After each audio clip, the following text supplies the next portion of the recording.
Everyone, चलिए भाई लोग शुरू करते हैं हमारा इलेक्ट्रोमैग्नेटिक वेव थ्योरी का डिस्कशन। ये अपना तीसरा लेक्चर है इस पर्टिकुलर चैप्टर के अंदर। ठीक है, कोशिश किया है जितना कंटेंट आपका एनसीईआरटी और जितना कॉम्पिटिटिव एग्जाम के आपके 36 साल के कंटेंट के बेसिस पर प्रेजेंट हो, उसको टॉपिक में बाइफरकेट करके हर एक पॉइंट को कंसिडर कर लिया जाए। Whether it is very small और बिग डजंट मैटर, अपना फोकस सब पे सेम होने वाला है। बिकॉज आप जब मतलब जो आपका 36 ईयर का कंटेंट है, जब आप उसको एनालाइज करोगे, यू विल सी दैट कि कुछ टॉपिक आपको लगेंगे यार ये वाले तो बहुत बहुत जरूरी हैं, मतलब ये तो आने ही चाहिए। आपने इस पे लोड भी बहुत लिया, बहुत मार्केट में इनके बारे में सुना भी, ओहो रोलिंग, ठीक है। फिर आपने प्रेशर के बारे में, फ्लूइड मैकेनिक्स के अंदर जाके आपने बहुत सारे ऐसी चीजों को देखा जो आपको लगा यार ये कैसे होता है, ये कैसे होता है। तो बहुत सारे टॉपिक, लेकिन उस पर्टिकुलर आप जो आपका ईयर में क्वेश्चन आया वो एकदम ही अलग चला गया। वो एकदम जो आप जिस टॉपिक को निगलेक्ट करके बैठे थे उससे चला गया। तो अपन को यह समझना पड़ेगा भैया कि जिस 60%, 55 से 60% जो आपका सिलेबस है, जो नीट का 12वीं पे डिपेंड करता है, उसके अंदर आप पहले से जज नहीं कर सकते कि किस टॉपिक पे जाएंगे और कितनी थ्योरी होगी। सो इसीलिए ये बोल देना कि भाई हमें ये आता है, ये आता है, बस ये सफिशिएंट है। क्यों? क्योंकि वो किसी ने कह रखा है, इंपॉर्टेंट है, किसी के मुंह से बार बार सुन रखा है। वही पेपर, वही टाइप के पेपर हर जगह घूम रहे हैं, वही बुक्स हर जगह घूम रही हैं, वही सेम टाइप के क्वेश्चन मार्केट में घूम रहे हैं। तो मतलब ऑब्वियस सी बात है, जब उस डेटा सेट को यूज किया जाएगा तो अपना इन्फ्रेंस भी वही बनेगा कि यही टॉपिक है, यही आता है। बट इसीलिए हर एक पॉइंट को क्रूशियली लेंगे, एकदम मतलब अपना क्रिटिकली लेने वाले हैं। तो अब हम इलेक्ट्रोमैग्नेटिक वेव थ्योरी में एंटर करते हैं, और मैं इसके पहले वाले लेक्चर का जो छोटा सा इन्फ्रेंस है वो मैं बता देता हूं कि भैया जे है इलेक्ट्रिक फील्ड एंड जे है मैग्नेटिक फील्ड। मैंने आपको बोला था कि एक रस्सी को अगर हम किसी एंड पर बांध दें और उस रस्सी के एक सिरे को पकड़ के हम इस तरह से डिस्टर्बेंस दें, and the string should be tensed. Obviously रस्सी अगर लूज होगी तो वो वेव अच्छे से दिखेगी नहीं, तो थोड़ा सा उसको खींचें, जैसे गिटार होता है ना ट्यूनिंग करने वाला, तो वो नहीं देखा, नॉक घुमा घुमा के उसको थोड़ा टाइट करता है स्ट्रिंग्स को, या ज्यादा टाइट है तो लूज करता है, उसको ट्यूनिंग बोलते हैं गिटार की। क्यों करता है?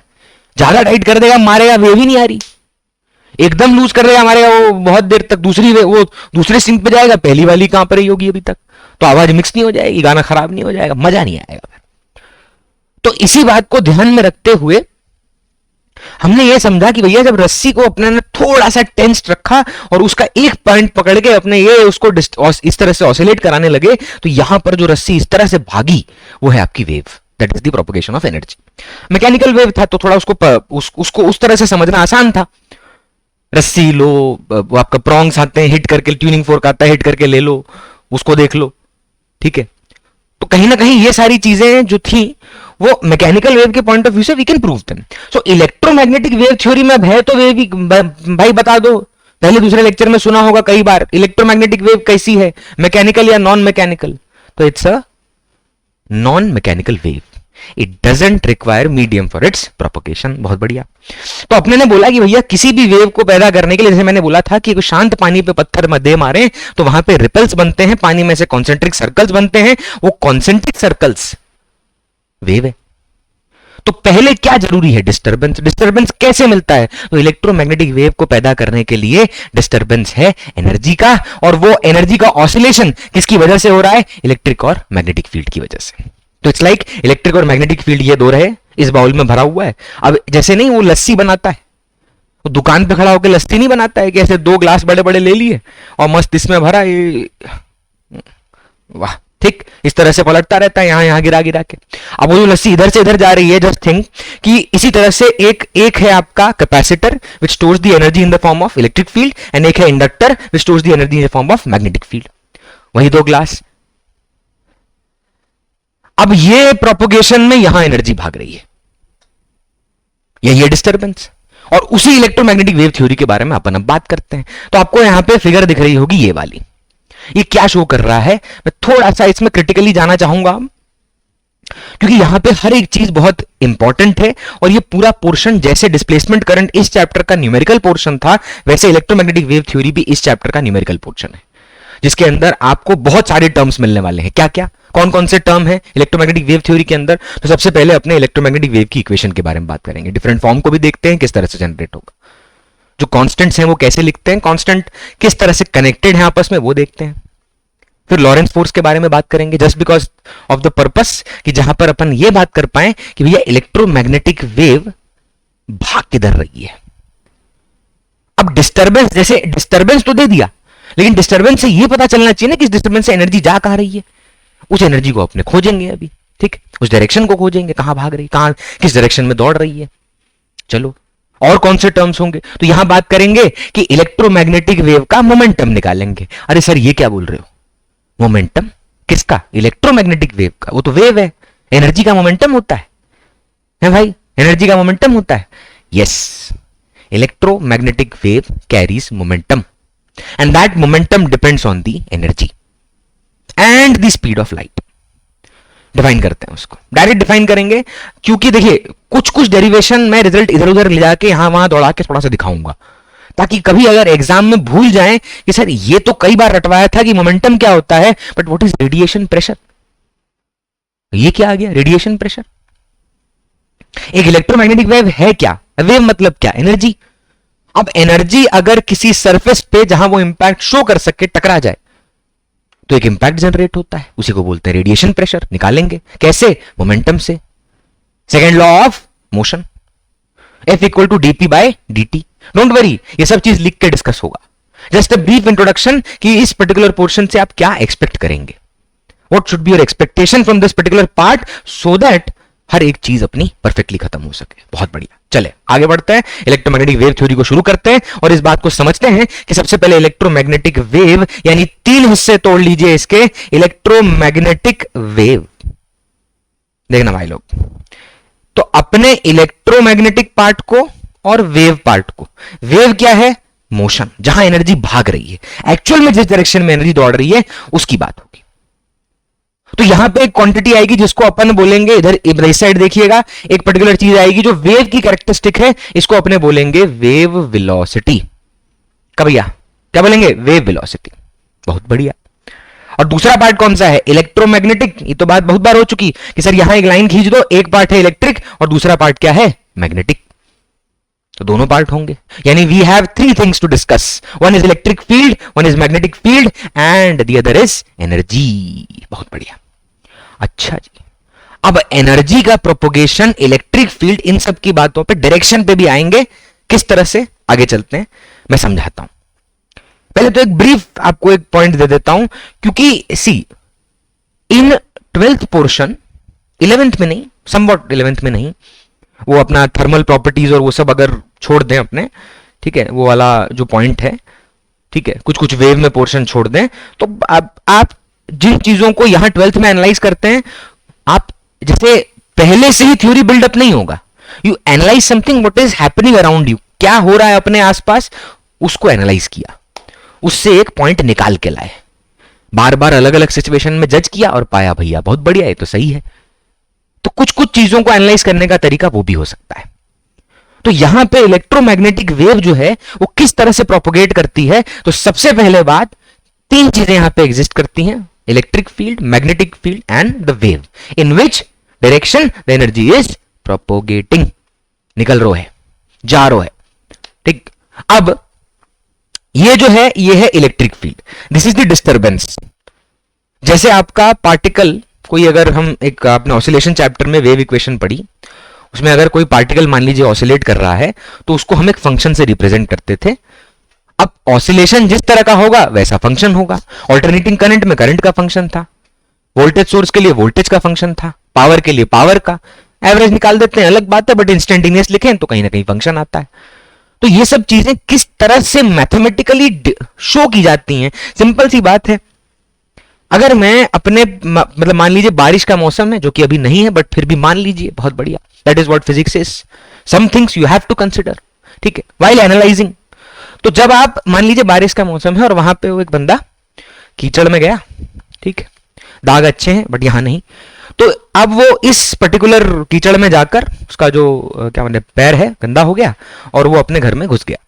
तो जहां जहां वो जाएगा वो पैर रख के, डोंट यू थिंक एक, अगर मैं उन सारे पॉइंट को जोड़ दूं तो एक तरह का कर्व नहीं बन जाएगा।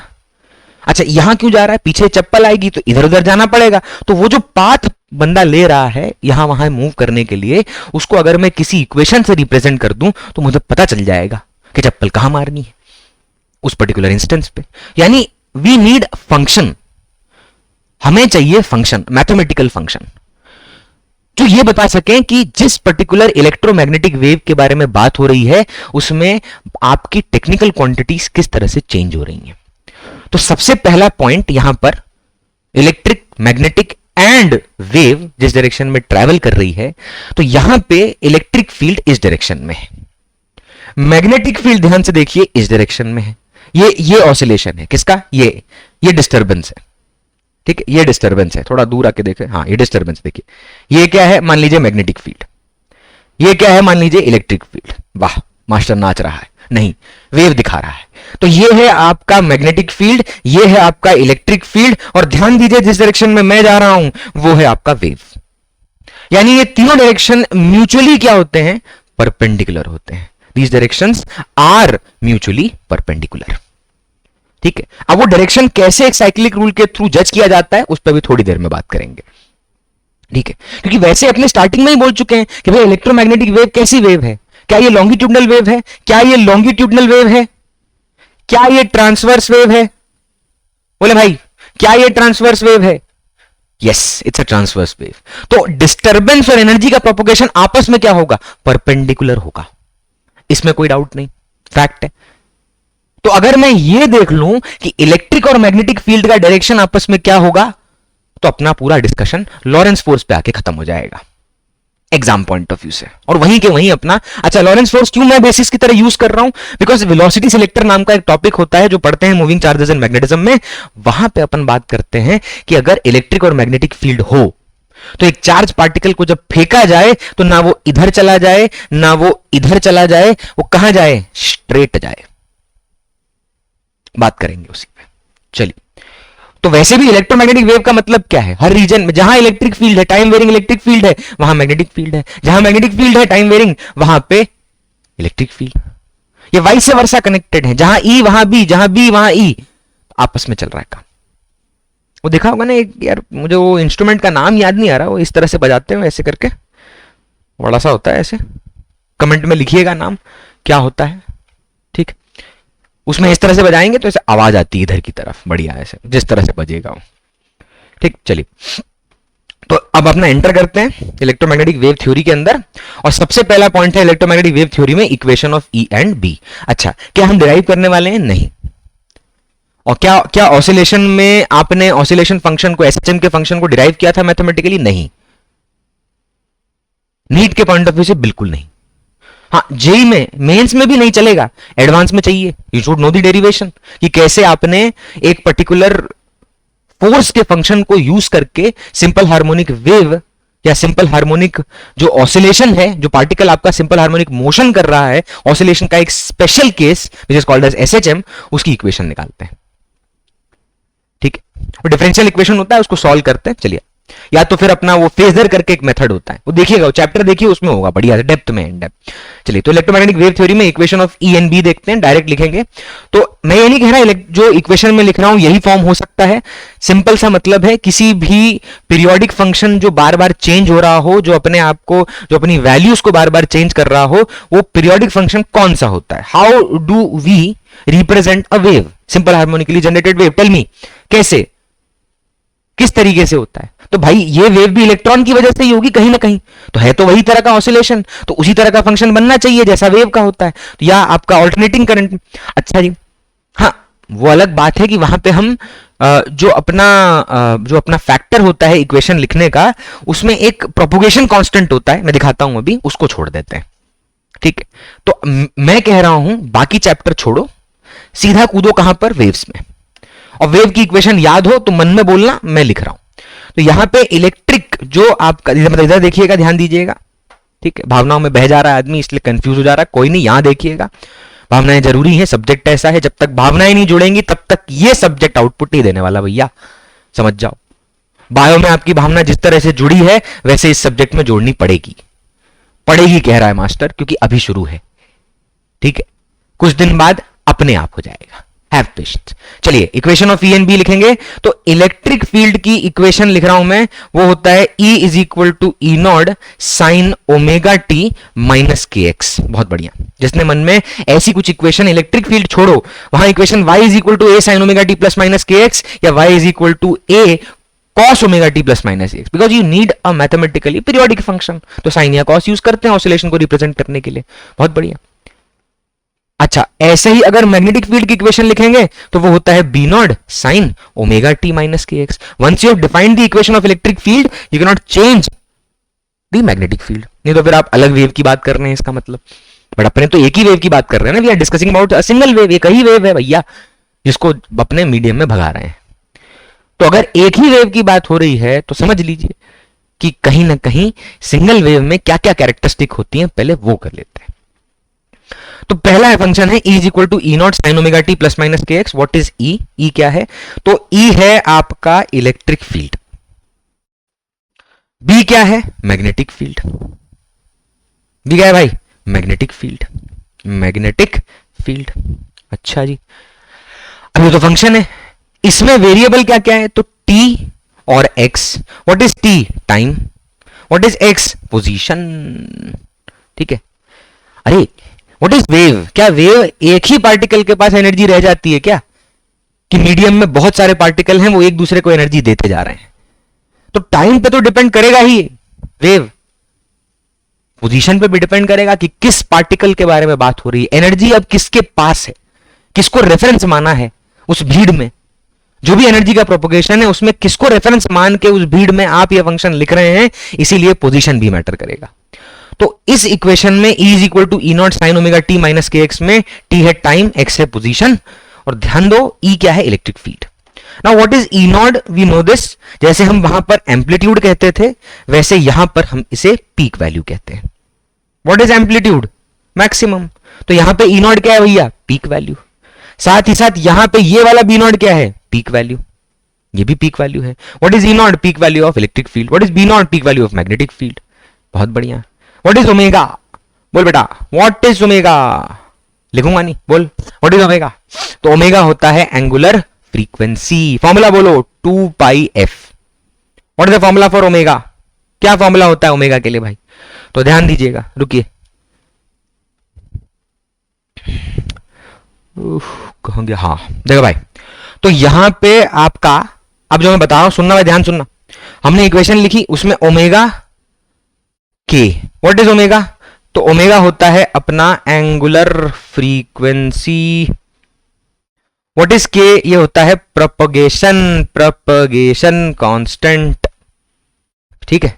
अच्छा जी, इनका फॉर्मूला बोलो। तो ओमेगा का फॉर्मूला होता है 2 पाई एफ। बहुत बढ़िया। और के का फॉर्मूला क्या है? 2 पाई बाय लैम्बडा। या इसको ऐसे भी लिख सकते हैं क्या? 2 pi by T. Can we write it as 2 pi by t? Yes or no? हाँ, frequency is 1 upon time period। तो ये वही है, कुछ नया नहीं है भाई, चिंता मत कर। What is lambda? ये lambda क्या है? What is this lambda? अरे सिंपल, वेवलेंथ। किसकी वेवलेंथ है भाई? ये इलेक्ट्रोमैग्नेटिक वेव की वेवलेंथ है। क्या ये मीडियम पे डिपेंड करता है? हाँ ना? बताओ भाई, अगर कोई रीजन हो, ये बाइफर्केशन है, लेट्स से ये दो मीडियम को बाइफर्केट कर रहा है, यहां पर रिफ्रैक्टिव इंडेक्स है n1, यहां पर रिफ्रैक्टिव इंडेक्स है n2। बहुत ही बेसिक बात, बट बीच में आ रही है इसलिए सुन लें। ये n1 n2 है। ये बात कई चैप्टर में बार बार रिपीट होगी भाई, जहां जहां वेव पढ़ा जाएगा। 4 चैप्टर हैं जहां पे ये बात आती है बार बार, कोई नहीं, सुनिएगा ध्यान से। तो n1 n2 है रिफ्रैक्टिव इंडेक्स, यानी ये सिर्फ ये बताने के लिए कि भाई इस मीडियम और ये मीडियम सेम नहीं है, दोनों अलग हैं, और बीच में है ये पार्टीशन। तो ये जो पार्टीशन अपने ने दिया बीच में, ये बता रहा है कि आजू बाजू मीडियम अलग है। ठीक है। अब एक इलेक्ट्रोमैग्नेटिक वेव यहां से आई और इस रीजन में चली गई। अभी मैं रिफ्लेक्शन रिफ्रैक्शन नहीं पढ़ा रहा हूं, तो चिंता मत करिएगा, मास्टर नॉर्मल नहीं बना रहा। अरे भाई रहन दे, अभी फोकस वो नहीं है, फोकस कर जिस चीज पे, वो इंपॉर्टेंट। ये चैप्टर खत्म कर ले, रे ऑप्टिक्स बहुत डेप्थ में पढ़ेंगे भैया, तब कर लेना है। तो यहां पे एक वेव है जो n1 मीडियम से कहां गई? n2 मीडियम पर। समय देख लें, ज्यादा ना हो जाए। चल, अब यहां पे वेव जो है वो n1 वाले मीडियम से n2 वाले मीडियम में गई, तो मुझे बताओ क्या चीज कांस्टेंट रहेगी? क्या है इस वेव का जो इस मीडियम को चेंज करने के बावजूद भी भाई साहब कांस्टेंट रहने वाला है? बताइए इस जवाब। तो मैं कह रहा हूं, जब ये वेव फर्स्ट मीडियम में थी, तो what ever energy is being carried by the electromagnetic wave will remain same. ओहो सर, इलेक्ट्रोमैग्नेटिक वेव के एनर्जी का फॉर्मूला अपने को पता है, बताओ। इतना तेज चीखो की आवाज डायरेक्ट आ जाए भाई चैनल से बाहर, ठीक, क्योंकि ये बात हमें बहुत क्रिटिकली पता है। चलिए लिखूं एच एफ, यहां पे एच एफ। सर ये क्या है? What is H? Planck's constant. What is F? What is F? Frequency किसका? इलेक्ट्रोमैग्नेटिक वेव का। अब ये जो फ्रीक्वेंसी है, ये एच से मल्टीप्लाई करने पे क्या मिलता है? एनर्जी। खुद सोच, जब एनर्जी चेंज हो नहीं रही एक मीडियम में दूसरे मीडियम में जाने से इलेक्ट्रोमैग्नेटिक वेव की, तो प्लैंक्स कांस्टेंट तो पहले से कांस्टेंट है। क्या चीज है यहां पर जो अब कांस्टेंट हो गया? तो simple frequency. You obtain this. तो क्या फ्रीक्वेंसी मीडियम पे डिपेंड करती है? बोले भाई, क्या फ्रीक्वेंसी मीडियम पे डिपेंड करती है? No, frequency f is independent. F is independent of medium. क्यों? Because energy is independent of medium. तो अगर फ्रीक्वेंसी इंडिपेंडेंट है तो मुझे बताओ फ्रीक्वेंसी को कैसे कोरिलेट किया जा सकता है? तो एक फॉर्मूला होता है जो जल्दी से डिराइव करके वापस आ जाते हैं। बिकॉज मेरा पर्पस ये होता है कि भैया किसी चैप्टर को जब आप उठाओ तो अगर आप पहले से प्रिज्यूम कर लोगे कि सामने वाले बालक या बालिकाएं, ठीक है, पहले से हर चीज जानते हैं, तो क्या फायदा इस वीडियो को बनाने का जब मुझे हर चैप्टर में पुराना लेक्चर खोल के देखना पड़े। हाँ या ना? इसीलिए जिस पर्टिकुलर पॉइंट पे जिस डिस्कशन की रिक्वायरमेंट होगी ऑन द स्पॉट उठाएंगे भैया, वेट करना ही नहीं है। अच्छा, तो अब बात आई फ्रीक्वेंसी, देखना ऊपर, फ्रीक्वेंसी, वेवलेंथ और let's say v. What is v? Speed. किसके speed? Speed of electromagnetic wave. तो इलेक्ट्रोमैग्नेटिक वेव की स्पीड हमने वी मानी। अब कोई उधर से बोलेगा सर हमें तो पहले से पता है इलेक्ट्रोमैग्नेटिक वेव की स्पीड सी होती है, वो वाला नहीं।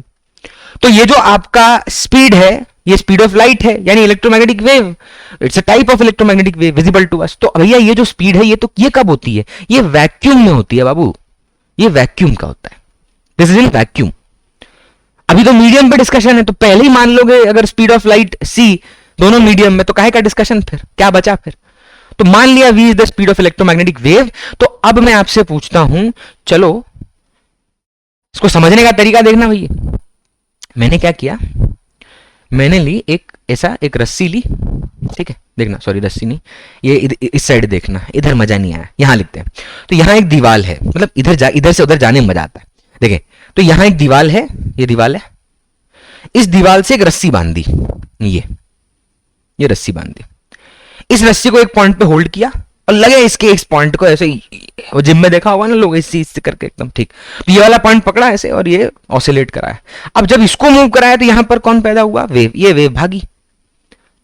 जब आप एक ऑसिलेशन, सुनना भाई क्या बोल रहा हूं मैं, एक ऑसिलेशन उस पार्टिकल का कंप्लीट करेंगे जिसको आपने पकड़ रखा है। क्या बोला मैंने? जब आप उस पर्टिकुलर पार्टिकल का एक ऑसिलेशन कंप्लीट करेंगे जिसको आपने पकड़ रखा है, तो ध्यान दीजिएगा, एक ऑसिलेशन कब होगा? सबसे पहले आप ऊपर तक लेके जाएंगे, फिर नीचे लाएंगे, फिर और नीचे जाएगा, फिर ऊपर आएगा, तब जाके एक ऑसिलेशन कंप्लीट होगा। और इस पूरे मोशन को करने में टाइम कितना लग जाएगा? टी। वेव भाग रही है किस स्पीड? v से। मैकेनिकल वेव यूज किया है मैंने इसको समझाने के लिए, don't confuse yourself. Electromagnetic wave बोल मैकेनिकल है कि नॉन, बोल भाई मैकेनिकल की नॉन मैकेनिकल, कौन सी वेव? Electromagnetic wave. तो electromagnetic wave is a non mechanical wave. समझाने का तरीका है भाई, तो कंफ्यूज मत हो जाना कि सर ये पढ़ा के ये कहां से आ गया। Don't confuse yourself. खाली एफ, वी और लैम्बडा, इन तीन फैक्टर, सॉरी 4 हो गया ये, इन तीन फैक्टर को कोरिलेट करते हैं बस। चलो, तो यहां पे अपन ने ये पॉइंट लिया और इसको ऐसे ऑसिलेट किया। जैसी एक ऑसिलेशन यानी एक टाइम पीरियड कंप्लीट हुआ, तो आपको क्या लगता है वो जो जिस पॉइंट को अपन ने पकड़ रखा था और ऐसे एक टाइम पीरियड टी में अपने ऑसिलेट कर रहे थे, तो क्या आपकी एनर्जी वहीं पे होगी या आगे भाग गई होगी? Tell me what will happen. क्या एनर्जी वहीं रहेगी या आगे भाग जाएगी? तो बिल्कुल आगे भाग चुकी होगी। तो एनर्जी कितनी दूर भाग जाती है एक टाइम पीरियड टी में, उसी को बोलते हैं wavelength lambda, length of a wave. Meaning जिस पॉइंट पे डिस्टरबेंस था देना शुरू किया, उससे सारे पार्टिकल जुड़े हुए थे, तो वो पार्टिकल में एनर्जी भागी। अब जब वो एनर्जी भागी तो एक टाइम पीरियड टी में कितना डिस्टेंस भागी? लैम्बडा। तो मुझे बताइए distance is equal to speed into time. यहां देख चुके हैं, अब इस साइड देखिएगा। तो distance is equal to speed into time. अच्छा, अगर distance is equal to speed into time है, ध्यान दीजिएगा, ओके, तो डिस्टेंस है लैम्बडा, वेव की स्पीड है v, कहां पर, मीडियम में, कंफ्यूज मत करना, ऊपर वैक्यूम वाली है, ये जो है ये वैक्यूम वाली है। तो speed into what, time t, बहुत बढ़िया। अब इसी v को इधर इधर उधर ही छोड़ दिया, t को उधर बाजू में ले गए, तो लैम्बडा बाई टी आ गया, बहुत बढ़िया। टी इधर है, मल्टीप्लाइड तो उधर जाएगा तो क्या हो जाएगा, बाई टी, और 1 अपॉन टाइम पीरियड क्या होता है, फ्रीक्वेंसी, यानी लैम्बडा इनटू एफ, ये एक मिला रिलेशन। अब इसमें वेव स्पीड है, इसमें फ्रीक्वेंसी, सॉरी गलत चीज पे गोला हो गया, इसमें फ्रीक्वेंसी और इसमें वेवलेंथ।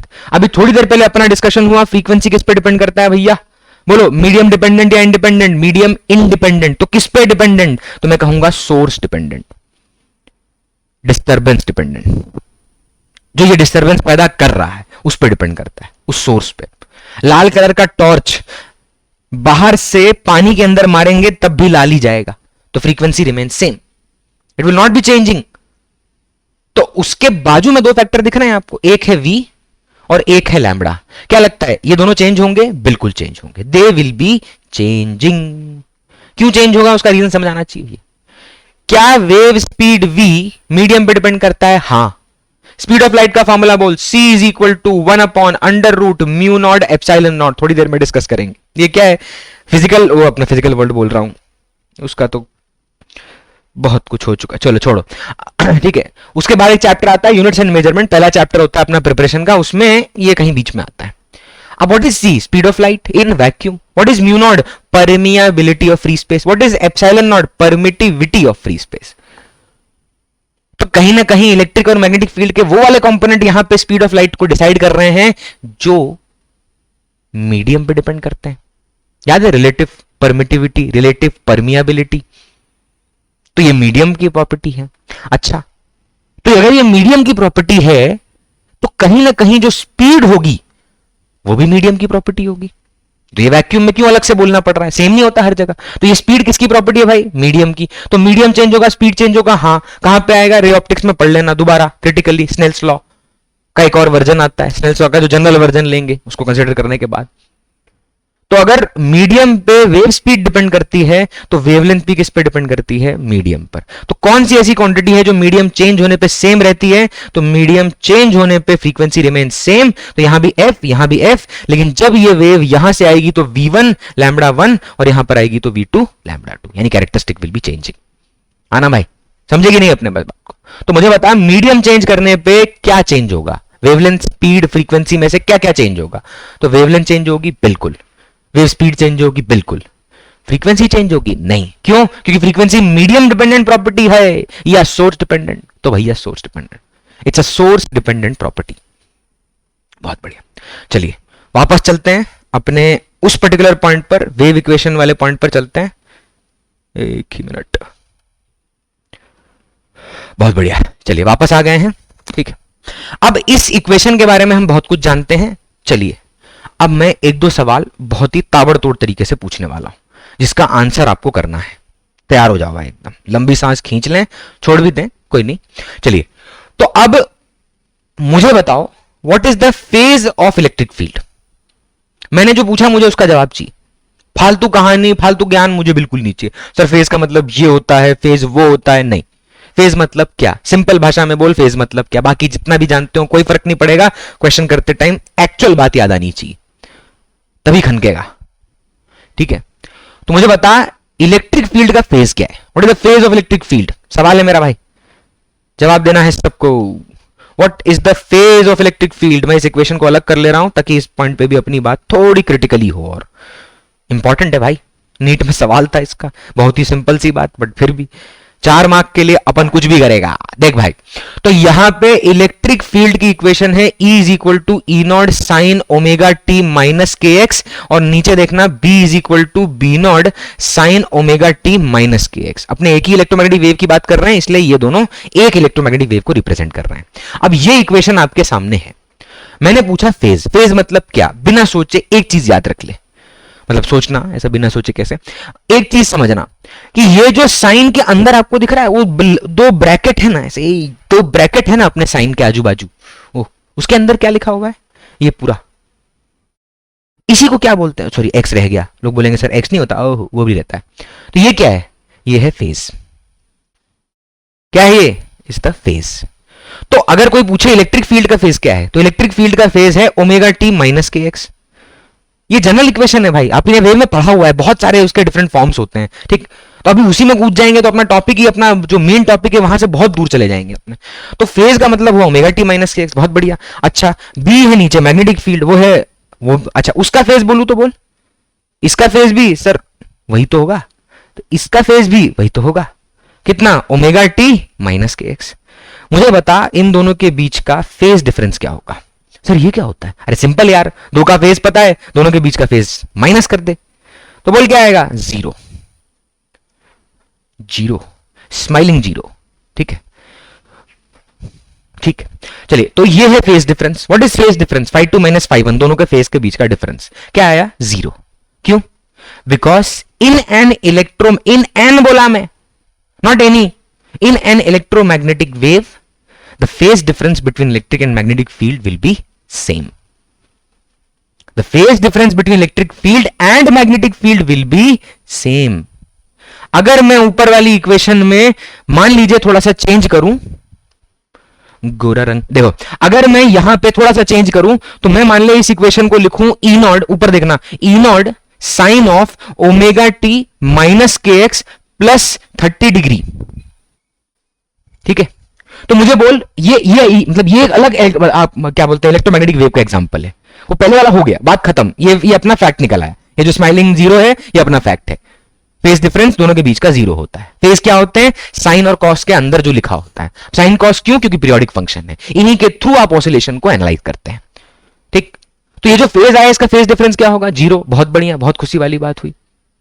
अच्छा जी, तो फेज डिफरेंस जीरो हुआ, तो मुझे बताओ इस गिवन वेव का फेज क्या है? What is the phase of that wave? Omega T minus के एक्स प्लस 30 डिग्री। बहुत बढ़िया। तो मुझे बताओ मैग्नेटिक फील्ड का फेज क्या होगा? अलग होगा? यही होगा, बिल्कुल यही होगा। क्या? बिना सोचे इक्वेशन लिख, B naught sine of omega T minus के एक्स प्लस 30 डिग्री। खुशी वाली बात है।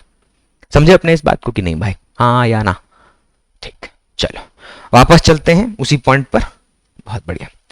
तो इतनी बातें अब तक अपने ने डिस्कस की, ठीक। जो इनके इंपॉर्टेंट फॉर्म, मतलब आपके कैरेक्टर्स हैं, अभी एक दो फॉर्म भी हैं इसके, वो मैं क्वेश्चन में आपको दिखाता हूं, ठीक है। मैं जानबूझ के कुछ कुछ चीजें यहां ली, कुछ कुछ चीजें वहां छोड़ रखी हैं, वापस आएंगे उस पर। चलिए, सबसे पहले आ जाते हैं अपने एप्लीकेशन पे, क्वेश्चन को पढ़ते हैं जल्दी से। A plane electromagnetic wave propagating in the x direction, ठीक है।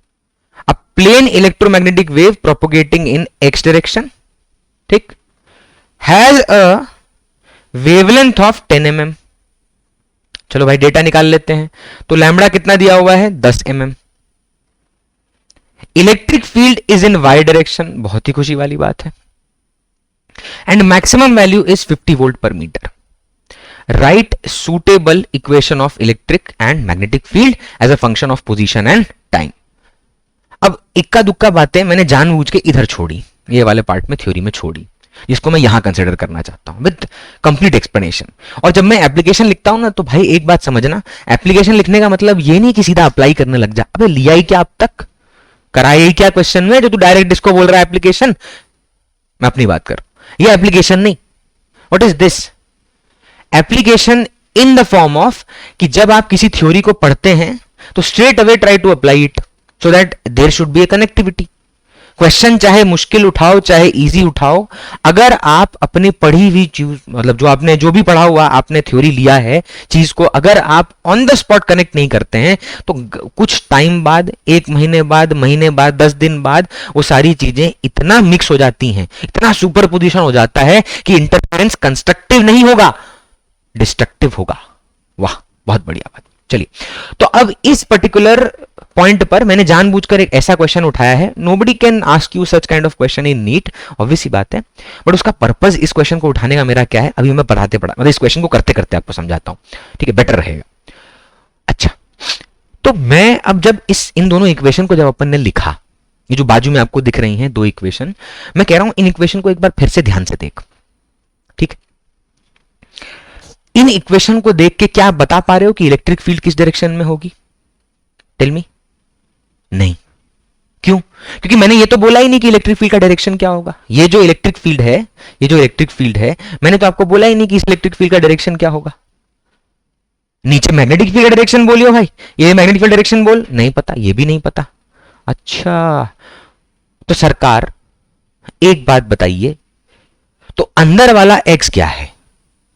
बाहर तो आपने कोई डायरेक्शन नहीं दिया वेव के इक्वेशन में, लेकिन जो उस वेव के फेज के अंदर ओमेगा टी माइनस के एक्स वाला एक्स है, ये जो एक्स है अपना कहां गया? ये वाला, ये एक्स मुझे बताओ क्या क्या शो कर रहा है? This x shows the direction of propagation of electromagnetic wave. यानी जैसे ही मैं इस इलेक्ट्रिक और मैग्नेटिक फील्ड की इक्वेशन को देखता हूं, मेरे दिमाग में एक बत्ती जलती है और बत्ती कहती है कि भैया अंदर वाला जो आपका पोजीशन है, that is showing you the direction of propagation of electromagnetic wave. तो हमारी इलेक्ट्रोमैग्नेटिक वेव जो इस सवाल में दी है वो किस डायरेक्शन में जा रही है? तो that wave is propagating in x direction. ठीक है, ये क्वेश्चन मतलब ये मैं फिर से कह रहा हूं, this is subjective question, this is not an objective question कि पढ़ा ये टिक ना, ये वो सवाल नहीं है भाई, और ये पोर्शन वो है ही नहीं, ये न्यूमेरिकल पोर्शन है। और मेरा फोकस ये है कि जब ये कोई भी बच्चा इस पर्टिकुलर वीडियो को एक बार खोल के देख ले, उसके बाद दोबारा ना एनसीईआरटी, ना कोई कॉम्पिटिटिव एग्जाम की बुक, और ना किसी के टेस्ट सीरीज में आया हुआ सवाल नीट में के पॉइंट ऑफ व्यू से तकलीफ दे। ठीक, ये कंसर्न है। तो इस जब क्वेश्चन को उठाया तो इस क्वेश्चन ने बोला कि भैया electromagnetic wave is propagating in x direction. बहुत बढ़िया, अगर ये एक्स डायरेक्शन में जा रही है वेव, तो मुझे बताओ वो साइन और कॉस के अंदर वाले ब्रैकेट में क्या आएगा? एक्स वाई जेड बोल, क्या आएगा? नीचे वाला वाई मत देख, पहले इसी एक लाइन के हिसाब से बोल, तो वो आएगा एक्स। यानी अगर मैं इक्वेशन लिखना शुरू करूं तो electric field and magnetic field जब लिखा जाएगा तो मेरी इक्वेशन में जो जो मुझे पता है वो मुझे फिल करना पड़ेगा। तो इक्वेशन है E equal to E naught sine omega T minus के एक्स। साथ ही साथ ये वाले में B is equal to B naught sine omega T minus के एक्स। उसने ये थोड़ी बोला साइन लेना है कि मतलब आपका कॉस लेना है पीरियोडिक फंक्शन के लिए, तो साइन ही लेने का। ठीक है, एक बेसिक सा डिफरेंस है उसमें, साइन अपने मिनिमम से शुरू होता है, कॉस अपने मैक्सिमम से। साइन बढ़ता है 0 से 90 में, कॉस घटता है। इसलिए डिपेंड करेगा किस फंक्शन को यूज करके ऑसिलेशन रिप्रेजेंट किया जा रहा है। ज्यादा डरने की जरूरत नहीं इस बात से, ना ही आपको कोई खास तकलीफ देने वाली चीज है ये। चलो, तो इतना तो मुझे श्योरिटी मिली कि भैया ब्रैकेट के अंदर जो लिखा जाएगा वो तो एक्स है, उसमें कोई संचय संकोच हमें नहीं है। बहुत बढ़िया, तो एक्स तो अंदर हो गया। अच्छा, अब इलेक्ट्रिक फील्ड के लिए भाई साहब क्वेश्चन ने चीख चिल्ला के डायरेक्शन दिया है कि द डायरेक्शन इज वाई, तो वाई लिख दो, ये भी ठीक है। सर अब ये बताओ कि मैग्नेटिक फील्ड का डायरेक्शन क्या लिखें? What will be the direction of magnetic field? अभी थोड़ी देर पहले मास्टर ने आपको भांगड़ा करके दिखाया था, लेटरल और वर्टिकल भांगड़ा। तो इसमें देख के ये तो पता चला कि ये इलेक्ट्रिक फील्ड है, ये मैग्नेटिक फील्ड है और ये वेव है, यानी तीनों म्यूचुअली क्या होंगे? परपेंडिकुलर। तो एक अगर x में है, दूसरा y में है, तो बोल तीसरा किस में होगा? z में। बिना किसी डाउट के, बिना किसी संचय के ये पॉइंट आ गया, bz। बहुत बढ़िया। अब वो प्लस z या माइनस z, प्लस y या माइनस y, वो ये टॉपिक नहीं है, वो ये वाला टॉपिक है, आता है थोड़ी देर में आएगा। ठीक है, सब्र रखें। चलिए, तो ये तो हो गया, चलिए बहुत बढ़िया, ये भी लिख लिया। अब सर ये बताइए ई नॉड क्या है? What is E naught? E naught क्या होता है? तो ई नॉड है 50 वोल्ट पर मीटर। ये वो सेकंड चैप्टर आता है इलेक्ट्रोस्टैटिक्स 2, वहां पर आपको ये पहली बार यूनिट दिखेगी वोल्ट पर मीटर वाली। जब इक्विपोटेंशियल सरफेस को डिफाइन करते हैं तब एक रिलेशन आता है जहां voltage separation between the equipotential surface and the electric field between them, वो कोरिलेट होता है। ठीक, चलिए वापस आए। तो ई नॉट है 50 volt per metre and this is the peak value of electric field. तो ऑब्वियस सी बात है, सीधा सीधा यहां मल्टीप्लाई कर दिया जाएगा, इसमें कोई सवाल नहीं। ओ अच्छा, व्हाट इज ओमेगा? ओमेगा का फॉर्मूला क्या होता है? What is the formula for omega? तो ओमेगा का formula is 2 pi either F और टी। ठीक है, तो मान लीजिए 2 पाई बाय टी लिख दिया, ठीक है, या 2 पाई एफ कर ले, कोई उससे दिक्कत नहीं होगा। बस यही समझाना चाह रहा हूं, दोनों सेम बात है, कोई कंफ्यूजन वाली बात है। तो ओमेगा है 2 पाई एफ। अब प्रॉब्लम क्या है, क्वेश्चन ने यहां जो दे रखा है ये तो है वेवलेंथ, अब भरने के लिए कह रहा है फ्रीक्वेंसी, तो बहुत नाइंसाफी है। ठीक, तो इस पर्टिकुलर पॉइंट पे कहीं भी आपको यह नजर आ रहा है कि मीडियम है कोई अलग तरह का जो बहुत ज्यादा इंपैक्ट कर सके? नहीं। तो क्या मान लेंगे? वैक्यूम। अच्छा, वैक्यूम मान लिया, तो वैक्यूम में स्पीड क्या होती है? तो वैक्यूम में स्पीड होती है स्पीड ऑफ लाइट c। अभी थोड़ी देर पहले एक रिलेशन देखा कि v is equal to lambda multiplied by f। Lambda पता है, v पता है, व्हाट इज v? c। क्या निकाल लोगे? f। So what is f? f क्या होगा? c bye lambda. c क्या होता है? What is speed of light? 3 into 10 to the power 8 metre per second. सब एसआई में रखो, दिया ही है इसलिए। And what is lambda? 10 mm। 10 mm को मीटर में कन्वर्ट कर लो, ठीक है, तो 1000 10 टू द पावर -3 मान लो, क्योंकि 1 mm 10 to the power -3 metre होता है भैया। 1 mm 10 टू द पावर -3 होता है, ठीक है, क्या? मीटर। तो स्पीड ऑफ लाइट लिखा 3 into 10 to the power 8 divided by lambda लिखा 10 to the power -3। 10 to the power -3 ऊपर जाएगा और जो फ्रीक्वेंसी प्रोड्यूस होगी that will be 3 into 10 to the power 11 hertz. क्या? हर्ट्ज। ये क्या होता है बे? Second inverse hertz. तो इतनी फ्रीक्वेंसी होगी। अब फ्रीक्वेंसी मिल गई तो ओमेगा दोनों में मिल गया, भर दो, 2 पाई से मल्टीप्लाई करके भर दो, काम हो गया। एंड व्हाट इज के? के निकालने के लिए कुछ अलग सिखाना पड़ेगा मुझे? नहीं। तो व्हाट इज के? के का फॉर्मूला क्या होता है? व्हाट इज के? तो के होता है 2 pi by lambda. 2 pi by lambda, propagation constant. What is आपका लैम्बडा? वेवलेंथ। ये क्या है? वो wave number, angular wave number, ये सब भी आता है, बट वो ज्यादा आपका यूजफुलनेस इस के का यहां नहीं रहता, वेव चैप्टर में रहता है। तो इतना कोई ज्यादा खास परेशान मत होइए इसके लिए, ठीक। चल, तो लैम्बडा पता है, उठा के पुट कर देंगे, 2 पाई से डिवाइड करके, वो भी मिल गया, पुट हो जाएगा। सब कुछ हो गया, इस सवाल में सब कुछ हो गया भाई। ऐसा है जो कुछ बचा? चलो एक बार चेक कर लें। मैं कह रहा हूं कुछ बचा है, एक तो चीज बची है, जो कौन बताएगा भाई? जल्दी बोले, कौन बोलेगा? तो B naught. B naught is the value, that is the peak value of magnetic field which is still remaining, ठीक। तो ये कहां से आएगा? How you will obtain this? इसके लिए मैं जा रहा हूं नेक्स्ट टॉपिक पे, दैट इज लॉरेंस फोर्स।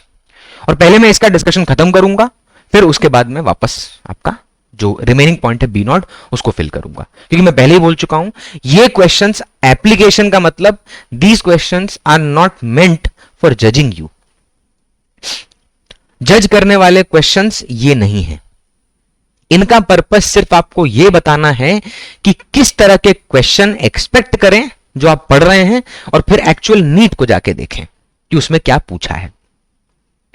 अच्छा, अब ये लॉरेंस फोर्स कहां क्या है? तो लॉरेंस फोर्स क्या होता है भाई? What is Lorentz force? ठीक है, लॉरेंस नहीं, लॉरेंस फोर्स देखिए, ये होता है जब एक चार्ज को, सॉरी, अरे मिट जा भाई, मिट जा भाई। अच्छा, ओके। तो एक चार्ज है, मान लीजिए ये जो चार्ज पार्टिकल है, इस चार्ज पार्टिकल को आप ऐसे रीजन में फेंक दो, ठीक है, जहां पर इलेक्ट्रिक फील्ड और साथ ही साथ मैग्नेटिक फील्ड भी प्रेजेंट है। ये एरो, ये जो एरो है, ये जो बनाया है, ये इसके डायरेक्शन को शो, मतलब इसके मोशन को शो कर रहा है कि चार्ज, पॉइंट चार्ज था, उठा के इस तरफ फेंक दिया। ये ई और बी का डायरेक्शन शो नहीं कर रहा है, ठीक। तो जब आपने इस चार्ज को v वेलोसिटी से इस पर्टिकुलर ई वाले डायरेक्शन में फेंक दिया, ठीक है, इधर की तरफ फेंक दिया, तो ई और बी अगर उस रीजन में प्रेजेंट हैं, तो मुझे बताइए नेट फोर्स इस चार्ज पे क्या लगेगी? तो उस नेट फोर्स का फॉर्मूला होता है the summation of electrostatic force plus the magnetic force. Now what is electrostatic force? वो क्या होता है? उसका फॉर्मूला होता है charge multiplied by electric field vector. And what is magnetic force? Q V cross B. Sir ये कहां से आ गया? अरे भैया, मूविंग चार्जेस मैग्नेटिज्म में है यही, शुरुआत कम से कम आधा चैप्टर यही है, Q V cross B. What is V? Velocity. What is B? Magnetic field. What is Q? Charge. तो जब आप क्यू चार्ज को उठाकर किसी पर्टिकुलर मीडियम में उठाकर फेंक दें, ठीक है, किसी मीडियम में उठा के फेंक दें, तो उस पर जो नेट फोर्स लगती है वो इन दोनों का समेशन है। And just wait for the lecture to end. चिंता मत कर, जितनी बातें मैंने बोली हैं हर एक कहीं ना कहीं आएंगी। इस लेक्चर को डिजाइन ही ऐसा किया है कि कोई बात रह ना जाए, नथिंग शुड बी लेफ्ट। जैसे मैं एक साली मतलब शो कर रहा हूं, मैंने कोई भी एक पॉइंट ऐसा नहीं छोड़ा जो वेव की कैरेक्टरिस्टिक के पॉइंट ऑफ व्यू से ना एसोसिएटेड हो। हाँ, इसको डिराइव कैसे करते हैं वो मैं दिखाता हूं, ताकि फिर आप धड़ाधड़ रिजल्ट यूज करें और फिर अपने सीधा कहां कूदे भैया, ए पी वाई। चलो बेटा बाबा। हाँ, तो जब उस चार्ज पार्टिकल को उठा के फेंका उस पर्टिकुलर रीजन में जहां पर इलेक्ट्रिक और मैग्नेटिक फील्ड दोनों एग्जिस्ट करती हैं, तो मुझे बताइए नेट फोर्स क्या होगा? Q E vector plus Q V cross B. Cross product क्या होता है भाई? A cross B. बोले जल्दी से, क्या होता है? A B sine theta N cap. N cap क्या है? Direction vector. Moving charges, magnetism, vector, बहुत सारे चैप्टर हैं जहां भर भर के आता है। Torque, angular momentum. ठीक, चलिए, तो क्यू वी क्रॉस बी। अब मान लीजिए जब आपने जिस चार्ज पार्टिकल को उठा के फेंका जहां पर इलेक्ट्रिक फील्ड और मैग्नेटिक फील्ड दोनों एग्जिस्ट कर रही थी, दोनों प्रेजेंट थी, तो वो particular charge particle straight line path को फॉलो करता हुआ चला गया। लेट्स सपोज कि वो particular charge particle straight line path को फॉलो करते हुए चला गया। अगर वो charge particle straight line path को फॉलो करके गया, इसका मतलब जब दो फोर्सेस लगे और तब भी अपना पार्टिकल जहां फेंका गया उसी लाइन ऑफ पाथ पे जाए without change in the speed, without retarding, वो पॉसिबिलिटी भी नहीं है। मैंने देखो ई और बी का डायरेक्शन क्या है मैंने नहीं बताया, मैंने लिया भी नहीं है। मैं वेलोसिटी सिलेक्टर नहीं पढ़ा रहा हूं, मेरा पर्पस अलग है। मैं वो ड्रॉ करके वेलोसिटी सिलेक्टर में वो छोटी सी क्या बोलते हैं स्लिट बना के वहां से एक चार्ज पार्टिकल फेंक दूं और वहां से निकल जाए और बोलूं बाकी ये स्क्रीन पे गए, टकरा गए, चिंगारी मिली, दिवाली मन गई। ये सब अभी करने का मतलब नहीं है। वो कब होगा? when you will be dealing with moving charges and magnetism। चलिए, तो ये है नेट फोर्स का फॉर्मूला। अच्छा, अब अगर वो चार्ज पार्टिकल अनडिविएटेड तरीके से स्ट्रेट लाइन पाथ पे मूव कर रहा है, इसका मतलब कहीं ना कहीं उस पे नेट फोर्स जीरो है, और इसी नेट फोर्स को हम बोलते हैं लॉरेंस फोर्स। ठीक है, अब ये जो नेट फोर्स अगर जीरो है तो डोंट यू थिंक ये क्यू जो है ये तो स्केलर क्वांटिटी है, इसको हटा दो, दोनों जगह कॉमन था, ये हट जाएगा। स्केलर है भाई, सीधा हटाओ। देखो मैं स्केलर क्यों बोल रहा हूं, क्योंकि सेकंड वाले पार्ट में आपको दिख रहा है क्रॉस प्रोडक्ट है, तो वो क्यू का इंपैक्ट हो सकता है, इसलिए चिंता मत कर, स्केलर है, सीधा हटा। चाहे चार्ज पॉजिटिव हो चाहे नेगेटिव हो, दोनों से मल्टीप्लाइड, हट गया। तो उससे रिलेशन क्या मिला? E vector plus V cross B vector is equal to zero. ये आउटकम है भाई किसका? वेलोसिटी सिलेक्टर का। तो E vector plus V cross B vector is equal to zero. अच्छा चलो एक्सप्लेनेशन के लिए चलते हैं अपने रफ साइड पे। रफ्ता थोड़ा जगह बना लेते हैं, जस्ट हाँ वेट करिएगा थोड़ा। जिंदगी में गलतियां अगर हो जाएं तो मिटाने में बड़ा समय लगता है, बट ये गलती नहीं थी। ओके चलिए, तो अब इस पॉइंट पे बात कर रहे हैं कि भैया एक आउटकम अपने को मिला कि जब चार्ज पार्टिकल को उठा के अपने ने उस मीडियम में फेंका तो अपने को एक पॉइंट यहां पे मिला कि E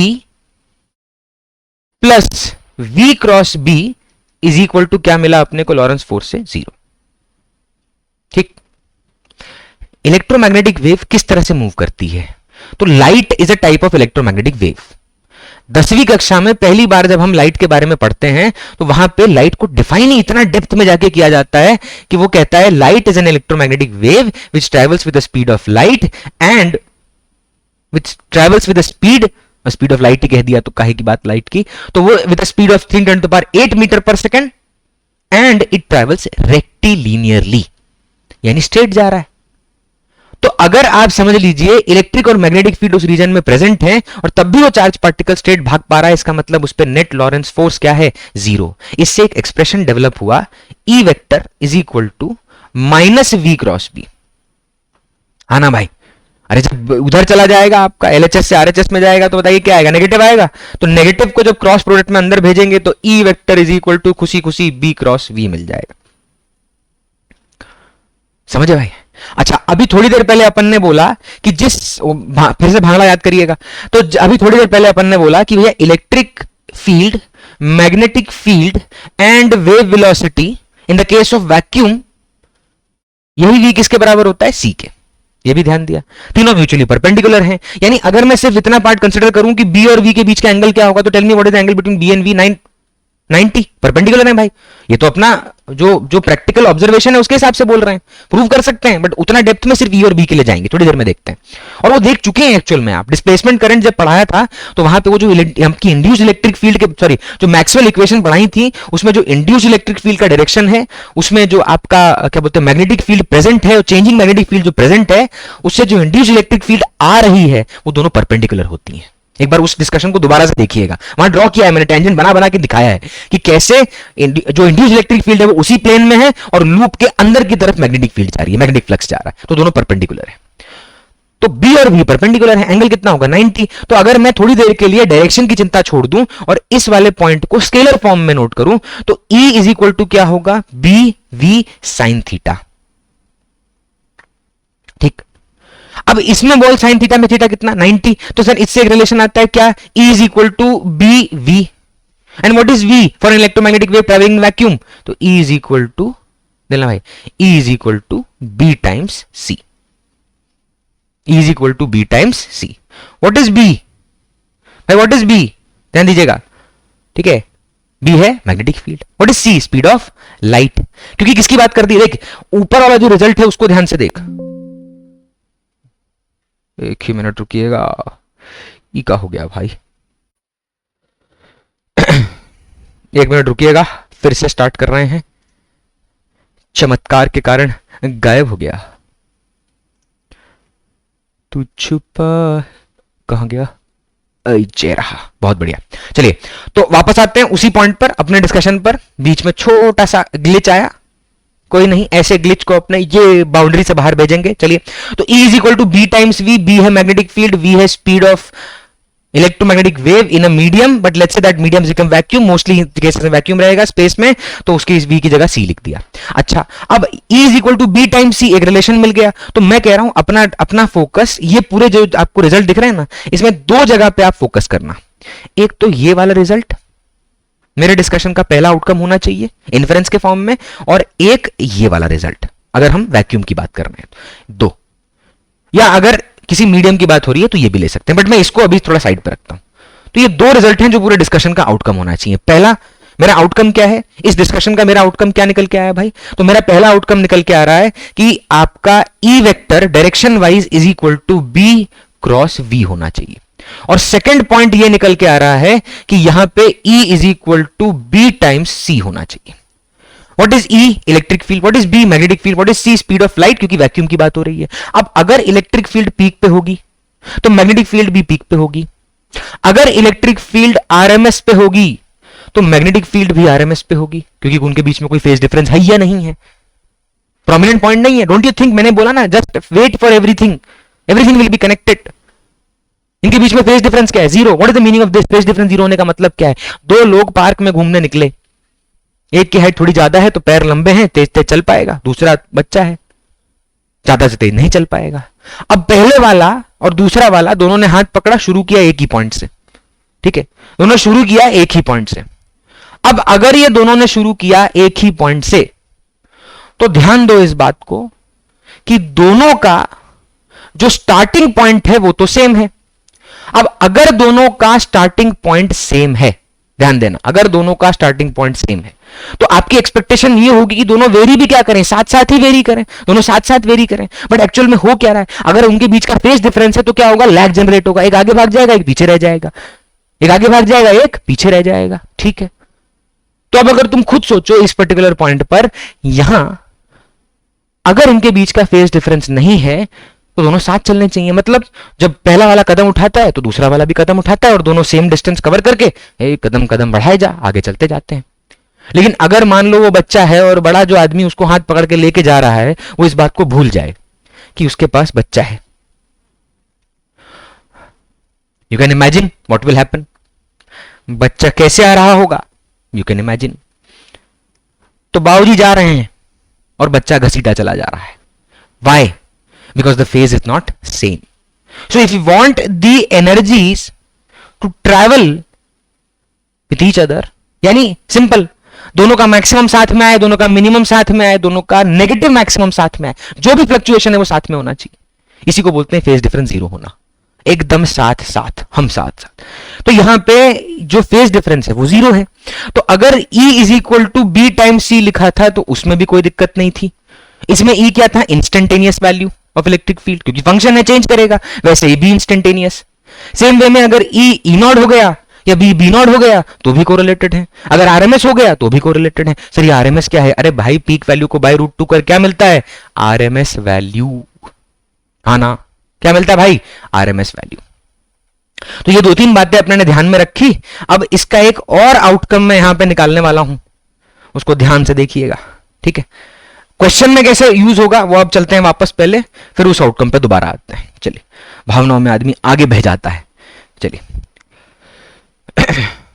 कई मिनट, ओके। अच्छा, ये तो अपना डिस्कशन हो रखा है ना, तो रुकिए वापस जाते हैं। क्या कर रहे थे हम? कहाँ गया? सवाल सवाल सवाल सवाल, वेयर इज द क्वेश्चन? कहाँ छुपा है? ये रहा, आ गए, ठीक। तो इससे अपने को 2 आउटकम मिले जो मैंने अभी आपको एक्सप्लेन करके लिखे। अब वो 2 आउटकम आप याद रखिएगा और उन दोनों आउटकम को हम कैसे यूज करने वाले हैं उस पर बात होगी, ठीक है। तो अब सर इस रिलेशन का पर्पस क्या हुआ? तो पहला वाला सवाल खत्म कर देते हैं। Sir what is B naught? इतना बोल लिए, है काई पीक वैल्यू? बोल क्या है? तुम्हें पता है, मुझे बताने की जरूरत नहीं है। बोल what is peak value of magnetic field?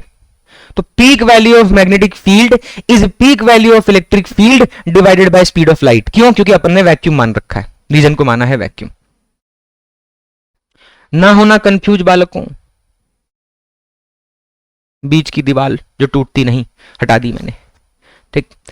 तो यहां जो बी नॉट है वो है E naught by c. What is E naught? Peak value of electric field. What is B naught? Peak value of magnetic field. What is c? Speed of light in vacuum, यानी speed of light कह लीजिए या speed of electromagnetic wave कह लीजिए, ठीक है, part है उसका। चलिए, तो ई नॉट को अपने क्या लिख सकते हैं? B naught C. तो what is B naught? E naught by C. We know the value of E naught, we know the value of C. Put करें, ये भी मिल जाएगा। पूरी इक्वेशन अपन ने लिख दी। अब तुम देखो, कौन तुम्हें पूछेगा नीट में ये सवाल? इतना कुछ? अबे नीट में एक चीज आएगी कि पूरा पूरा वहीं बैठ के थ्योरेटिकली 5-5 चीजें निकाले जा रहे हैं और पूछ रहा एक है? ऐसा थोड़ी होता है।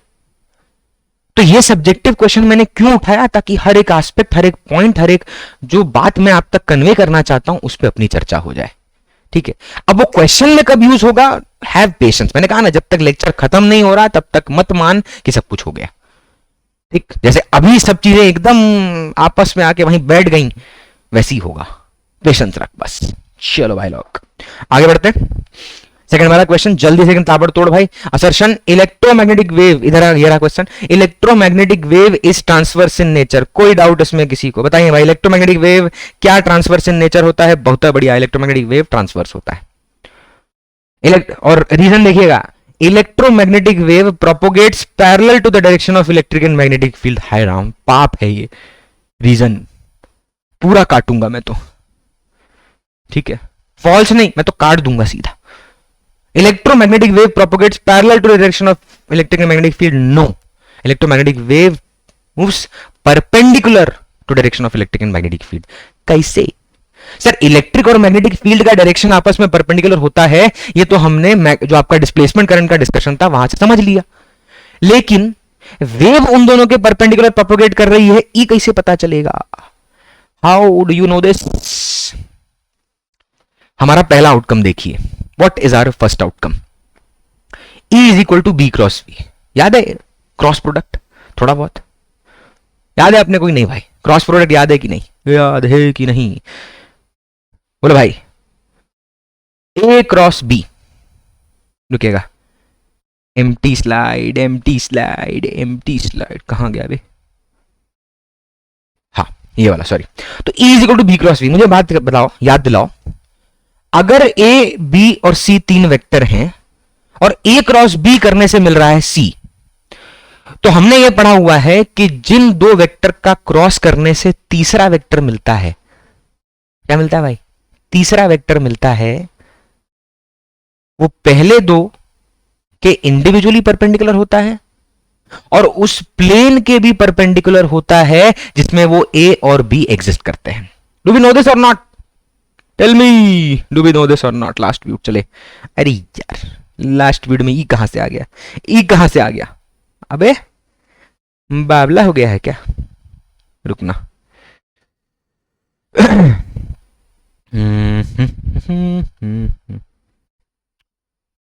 टुन टुन टुन टुन टुन, अबे अबे, हाँ ये रहा, ठीक है। तो हमारा जो आउटकम, हमारा जो वो रिजल्ट था वहां पे, वो क्या था, व्हाट वाज आवर रिजल्ट? तो वो रिजल्ट ये था, ठीक है। रिजल्ट क्या था, देखना ध्यान से, रिजल्ट था E vector is equal to B cross V. क्या भाई, E vector is equal to B cross V. What is B magnetic field, what is V velocity, what is E electric field? क्या B और V एक plane में होंगे? मान लो हाँ, उन दोनों का क्रॉस करने से क्या मिलेगा, E। क्या E B V तीनों म्यूचुअली परपेंडिकुलर होंगे? बिल्कुल। अरे E और B तो पहले से ही परपेंडिकुलर हैं, और ये बात बता रहा है कि B क्रॉस V E है, यानी V और E भी परपेंडिकुलर हैं। तो it's like zeroth law of thermodynamics, E और B परपेंडिकुलर, B और V परपेंडिकुलर, तो V और E परपेंडिकुलर, तीनों परपेंडिकुलर है भाई, म्यूचुअली परपेंडिकुलर। ठीक, चलिए।